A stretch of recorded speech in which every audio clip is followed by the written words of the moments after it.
सोलापूर नाही अख्ख्या महाराष्ट्रामध्ये जी घटना काल दुर्दैवी घडलेली आहे त्या संदर्भात सर्वच शिवसेना शिवभक्त निषेध करत आहेत। ह्या देशात गेली 8-9 वर्षापासून बघितलं तर टक्केवारीचं राज्य टक्केवारीचं केंद्र सरकार असल्या कारणानं कुठलंही काम दर्जेदार होत नाही आहे। मग रस्ते असून देत, मंदिर असो, राम मंदिर असून दे, दिल्लीचं एअरपोर्ट असून दे, संसद भवन असून दे, आणि आता दुर्दैवाने छत्रपती शिवरायांच्या पुतळ्यामध्ये सुद्धा भ्रष्टाचार झाल्याचं हे स्पष्ट होत आहे।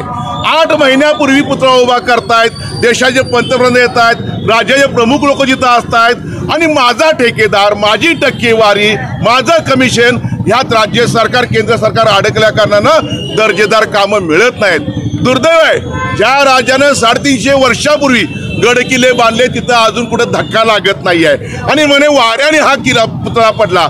जो पुतळा पडला नाही तर महाराष्ट्राच्या वेदना दुखवलेल्या आहेत, शिवभक्त नाराज झालेले आहेत, संतापाची लाट पसरलेली आहे। ज्यांनी हे कृत्य केलेलं आहे जो कोण ठेकेदार असेल तर माझं मत असेल त्याला काळ्या यादीत टाकून कुठेही देशभरात त्याला 10 रुपयाचं सुद्धा काम मिळता कामा नाही अशी तरतूद करून त्या गुन्हा दाखल झाला पाहिजे।